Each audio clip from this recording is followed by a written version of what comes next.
Well, back on the shop today, just carrying on with the build.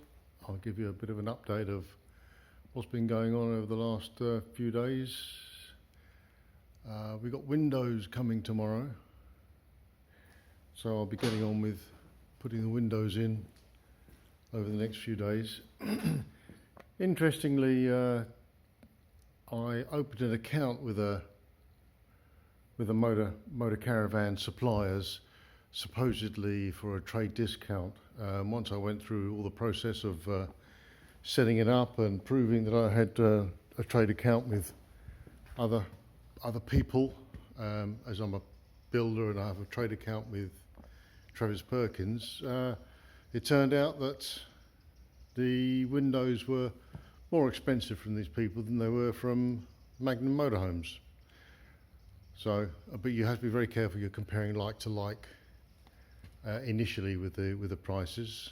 That the windows do include the blinds, and they didn't with the trade outlet. So once you factor that in, they become more expensive than Magnum Motorhomes. So they get the trade. What have I been up to? Just improving some stuff in the engine here, in the engine bay, improving the earth strap from the engine to the chassis. Just about see the focus. The original bare earth strapping wire there, and I've added a 50 square millimeter cable from that to the chassis. I also just cleaned off the surface of that mounting point. It's aluminium, and it had a little bit of sort of, I know they don't rust. Well, they do rust. It's all corrosion, but just cleaned off the scale just to try and get a slightly better fix on it. So that's that. Underneath on this side, I've done a bit of catalytic converter theft prevention.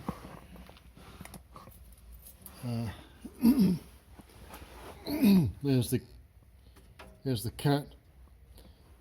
So what happens is they get underneath with a reciprocating saw, and you just cut through that, and then cut through that, and then off they go. So I'll try and keep the camera steady. So I've welded a bit of aluminium, bit of stainless steel angle from the joint there, or from that bit to the support bracket, and then again from this side to the support bracket. So they now have to cut the other side of the support bracket and also fiddle around and getting the rubbers cut through. And also excuse me, I bought some 8mm stainless steel cable and welded some round lugs on here and there, and then wrapped this stainless steel cable all around it. Welded a stop on the end of the cable, so it can't be pulled out, and the other end of the cable I've actually welded to the support bracket. So hopefully anybody coming underneath will have a look at it and think can't be bothered and move on to the neighbour. That's about it under here. Let's get out. Oh, well, I'm under here.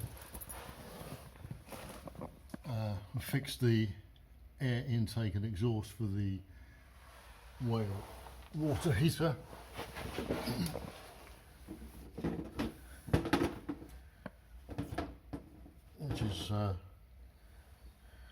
Which runs along from one side to the other.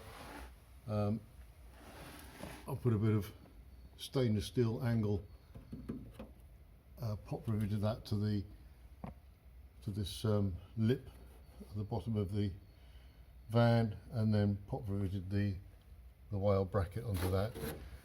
I had to make up an extra holding bracket to get it up over the exhaust, and then there's another bracket in the middle,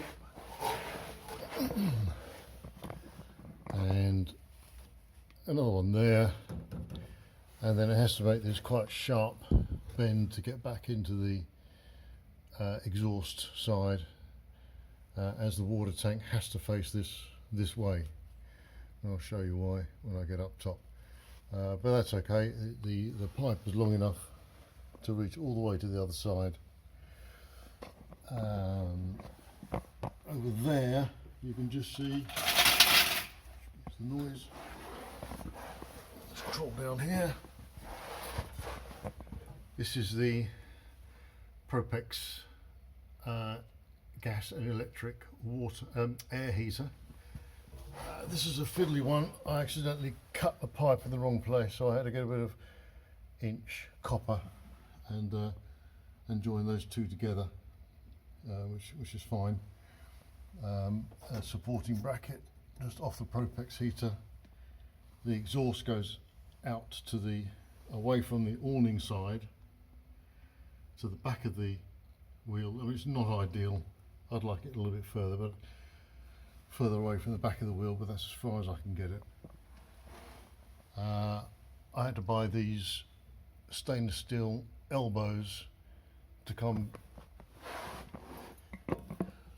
directly off of the exhaust, because using this flexible steel pipe, I couldn't get a tight enough radius to get past this cross member support under the van, because the whole thing only just fits in between the two cross members. But I found a couple of stainless steel elbows on eBay. I did connect it all before I strapped it underneath to make sure the inlet and the outlet were balanced. These pipes have to be exactly the same length, otherwise the sensors inside don't like it and shut the system down. So the air intake goes across to the outside, to the back of the wheel on that side, and then the gas intake I shall route it to the gas manifold. Now, okay, get out from under here. I think I showed you the LPG tank with this guard, stone chip guard and heat deflector that I made for that. Anyway, I think I showed you that. Right, the security plates I put on the van door, all the van doors, they go on the outside, and there's another one on the quite a big one on the inside that stops anything being jammed up. And I've had all these panels off and sound deadened the inside of the door. We at some point will upgrade the speakers, so all that sound deadening, this sort of was it 6mm thick sort of neoprene soft insulating and sound deadening stuff with a silver backing, all on the inside panel, outer skin and the inner skin, and around where the speaker fixes, and that gives it a nice solid thud when the door closes. Coming round, so this is the side door, obviously. This is the water heater that's now mounted underneath. I brought through some riv nuts. A couple of them didn't actually clamp properly, so I had to just do a tiny little spot weld on the inside, just to secure them. Just a little one there, a little one there, and then a few over there I've had to do on the air heater. So this is just to protect the ins and outs of the water heater from any debris that's flying around from grinding or cutting. So that's the water in and out. Underneath I also improved not improved, but I ran the 25mm square cable from the alternator to where the battery and electrics will be, which will eventually be here. So that cable runs underneath there. Difficult to find a route for it, actually. I didn't really want to be routing it underneath and cutting more holes in through the underneath members, but I managed to. What I did was sharpen the end of a 50mm copper pipe, and then just sort of push it through this insulation.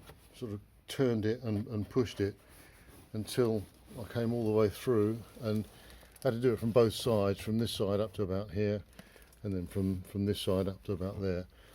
Joined the two, and that gave me a route for the cable to get into the battery box, and then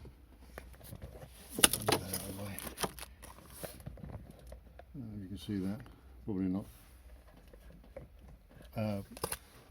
That cable goes into the battery box, through the side of the battery box, and that's a fairly quick route to the alternator positive. So that comes in there, and eventually that cable will connect up to the electrics, which is coming in this corner. Oh look, there's the electrics now. The head unit we're going to be looking at upgrading. We specifically didn't have anything other than the whatever it comes with on this van. We didn't order an upgrade because we want to put something else in there with a decent touchscreen. Kenwood maybe, Pioneer, we're not sure. We haven't looked into that yet. If anybody's got any ideas, then please let us know. I think is it Kenwood, what something 927 SR or something. Anyway, so the front's all pulled to pieces. Trying to get to wiring everywhere. Here, at the moment, I've got a rear reversing camera, so it came with a LCD screen, so that just clips over the existing rear view mirror, and then wiring there, threaded up through. So I had to take some of this trim apart and pull the cables up to this corner here. There they are. They were all I've just temporarily wired them up to an old 12-watt battery just to check the system works. It does. I've got to get a positive, a permanent positive even when the ignition's off somehow. I've been trying to find out if any of these leads are permanent 12-volt, but I haven't had any luck yet. So I might well pull it down from the interior light there. I might just thread it through and drop it down and connect to there, but I'm not entirely sold on that yet. Put some extra silver-backed sound deadening insulation above the cab, because if we do spray foam, that's going to be a bugger of a place to get to, and we'll probably have a door in front of that area anyway to stop any heat loss going through. What else have we got? So this is the air heater coming in from underneath. Two ports there for the cab area, habitation area. The cold air back into the unit and the hot air out into the habitation.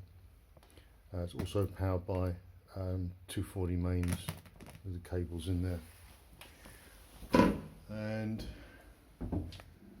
the big job at the moment is to set up these motors. I've gone round and round in circles with whether to have one or two or one bigger motor, and I've decided to go with two smaller motors because it adds a bit of redundancy. If one motor were to fail, there is still the other motor which will help the lifting bed go up and down.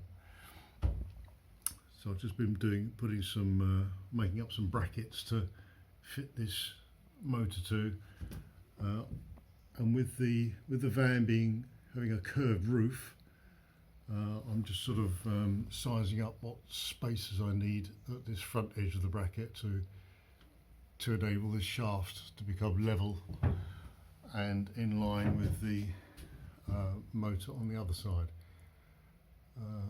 I've been very lucky that I've had this. It ends up that the centre of the shaft is, you see, in line with this rib. So I've had the rib as a guide to align my drive shafts up with. And here I've got an old garden parasol pole, which I'll be making up some plates, somehow connecting these plates together, also so that if one motor fails, I can unbolt a connecting plate and the other motor will still work. So the pole has to be held up independently of being connected to the motor. I'll go through that in a later video. I have had it up and running with one motor. I made up a temporary frame, bed frame. Two straps will be coming straight down this side to the bottom of the bed frame, and then two straps will be going along the ceiling and then dropping down from this point to lift the back of the bed up. I've made up these rollers which will allow the webbing to slide over them quite nicely. I'm going to make up some brackets just to hold those in place there. Yeah, so